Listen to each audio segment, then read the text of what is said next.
Et on va accueillir tout de suite notre invité du jour.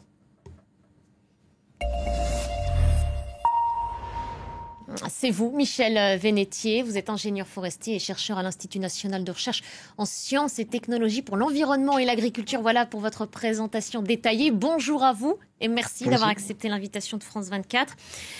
Michel Vénétier, le constat que l'on peut faire aujourd'hui, c'est que ces feux de forêt se déclenchent de plus en plus tôt, avant même le début de l'été. Est-ce que ce risque tend à s'accroître encore à l'avenir ? Oui, le risque s'accroît pour différentes raisons. La première, c'est que dès le printemps, il fait parfois très chaud, qu'on a de plus en plus souvent des sécheresses de printemps et d'hiver également. Donc, si vous voulez, le sol est sec déjà fortement. Et puis, il y a un autre facteur qui joue, c'est que les sécheresses maintenant se font à répétition, c'est-à-dire qu'il n'y a pas une année très sèche de temps en temps, on a des successions de 3, 4, 5 années très sèches. Et donc, la forêt accumule énormément de biomasse sèche. Les arbres dépérissent, il y a des arbres qui meurent, mais aussi le sous-bois. Il y a beaucoup de végétation qui meurt, la végétation herbacée est très sèche. Et comme il fait très sec, cette biomasse ne se décompose pas. Donc, en gros, la forêt devient une poudrière avec énormément de combustible, ce qui fait que dès le printemps et l'hiver parfois, il y a un risque très élevé d'incendie. Ça veut dire donc que cette sécheresse assez sévère que vous décrivez à l'instant, elle est évidemment, je pense, liée, en tout cas, vous n'allez pas me contredire, aux effets du réchauffement de la planète. Est-ce que la France est prête à faire face aux semaines qui arrivent, à cet été qui arrive? On se souvient de l'été 2022 qui a été particulièrement violent. Oui, le risque est d'autant plus élevé que l'on va rentrer dans cet été, pour certaines régions, dans un état de sécheresse déjà très avancé, avec notamment dans la région méditerranéenne, mais pas seulement, des sols qui sont très secs. Et s'il n'y a pas des vraiment très grosses pluies entre la fin du printemps et le début de l'été, ce qui est assez peu probable, hein, parce que c'est une période où les pluies ont tendance déjà à diminuer, eh bien, on va rentrer dans l'été avec une végétation qui sera déjà en début d'été dans un niveau de dessèchement qui correspondrait à ce que devrait être le milieu ou la fin de l'été. Donc un risque très très important dès le début de l'été et dès la fin du printemps. Donc voilà, on va vers une saison de feu à très haut risque.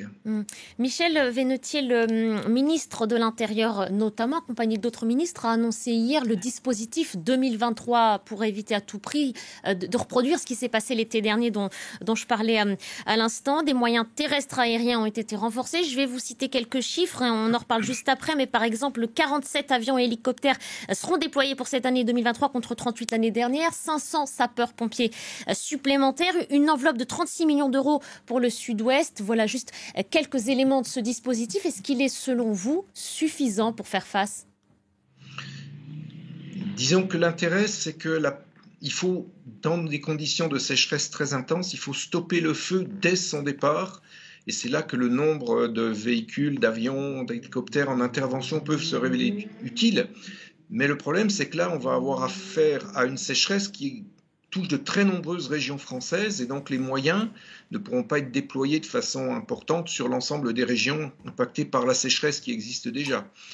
Et le risque, si vous voulez, c'est que si on n'arrête pas un feu dès qu'il démarre, dans la mesure où il va prendre très vite à cause de la sécheresse et de l'ensemble de la biomasse sèche de la végétation, il va prendre très vite et de l'ampleur, de la vitesse et de l'intensité, il sera très difficile ensuite à arrêter. Donc ça va se jouer sur vraiment l'arrêt des feux dès leur démarrage. Sinon, on risque, quelle que soit la région, on risque des feux qui peuvent être très très grands et très intenses. Et dans 90% des cas, ces départs de feu sont dus à l'homme. Ce n'est pas Oui, la grande majorité des feux est due à l'homme, alors avec des petites variations suivant les régions. Mais par contre, alors ça veut dire aussi, puisque on sait que dans beaucoup de régions, il va y avoir dès la fin du printemps, dès le début de l'été, des risques très élevés. Ça veut dire qu'il va falloir une information de la population qui soit très importante. Il va falloir faire un très gros effort de communication parce que le moindre mégot, le moindre travail faisant des étincelles dans un jardin peut se transformer en catastrophe. Donc voilà, on va être dans une situation de risque très élevé sur des très grandes surfaces. Donc il faut que la formation suivent. Et c'est un investissement très important qu'il faut faire pour éviter les feux catastrophes. Et comment est-ce qu'elle peut se traduire concrètement, cette prévention, plus de campagnes d'affichage? Comment est-ce qu'on sensibilise les populations à ce comportement vigilant? Dans la mesure où dans les régions, notamment du sud de la France, qui sont les plus concernées, il y a énormément de touristes qui viennent de régions où le feu n'est pas forcément un gros problème.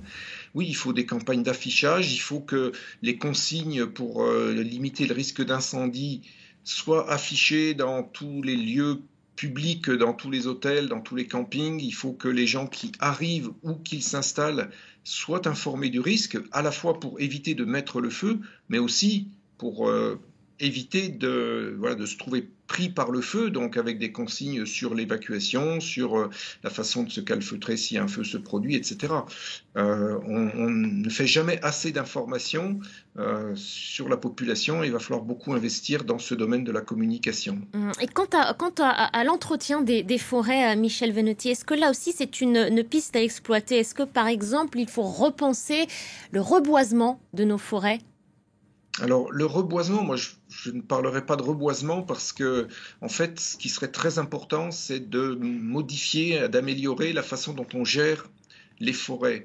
Parce qu'avec des sécheresses très prononcées et très répétées comme on a de plus en plus et comme on aura immanquablement de plus en plus avec le changement climatique, il va falloir faire en sorte que les forêts soient moins denses parce que quand il y a moins d'eau dans le sol, il faut qu'il y ait moins de végétation qui exploite cette eau. Faut choisir bien sûr de privilégier les espèces les plus résistantes à la sécheresse, mais même dans ces espèces-là, on a besoin d'éclaircir la forêt. Alors ça peut se faire en coupant une partie des arbres, en débroussaillant une partie du sous-bois, en faisant, on a parlé tout à l'heure de l'agriculture, donc pourquoi pas du pâturage dans les forêts pour limiter l'embroussaillement des sous-bois, vous voyez. Et donc il va falloir réduire la densité de la végétation. Exploiter la forêt, ça veut dire aussi il faut la rajeunir parce que les arbres jeunes résistent beaucoup mieux à la sécheresse que les arbres âgés. Ils sont plus résistants, plus résilients à la sécheresse, donc ils se remettent plus vite. Et donc ces forêts plus jeunes et plus claires seront moins stressées, seront moins sèches, il y aura moins de biomasse morte, elles seront moins combustibles. Donc ça a un gros intérêt. En plus, il faut les diversifier puisque quand on a une seule espèce et surtout des peuplements qui sont tous du même âge, dans le même endroit, sur la même parcelle, forcément, ça va faire des parcelles qui vont être très vulnérables. Donc il faut aussi les diversifier. Et cette politique de rajeunissement et d'éclaircie des forêts, c'est une politique qui doit être menée à long terme. Ce n'est pas quelque chose qu'on va faire dans les 2 ans, 5 ans, c'est quelque chose qu'il faut faire sur les quelques dizaines d'années qui viennent. Et ça préparera les forêts au climat du futur, en limitant le risque d'incendie, en limitant les dépérissements de la forêt, et ces dépérissements qui produisent de la biomasse qui rendent les forêts plus combustibles. Voilà. Et ça va procurer du bois qui va se substituer aux combustibles fossiles, ça va procurer des emplois en milieu rural également. Donc voilà, on va jouer sur tous les tableaux, éclaircir et rajeunir les forêts. C'est une façon de protéger les forêts tout en dynamisant la filière bois et en procurant aussi, en permettant de faire du bois pour les maisons à ossature bois, etc., donc plus écologique, et en procurant du travail en milieu rural. Donc ça a beaucoup d'avantages. Bon, ça ne veut pas dire qu'il ne faut pas laisser des forêts en libre évolution, des vieilles forêts dont on a besoin parce qu'elles ont une biodiversité qui est unique par rapport aux forêts gérées, mais dans la limite de ces vieilles forêts, de ces réserves naturelles, de ces réserves intégrales, il faut que la forêt soit gérée de façon différente, plus intense peut-être, pour la préparer au climat du futur. Merci beaucoup. Merci Michel Venotier. Merci d'avoir pris le temps de nous éclairer. Merci beaucoup. Au revoir. Merci, au revoir.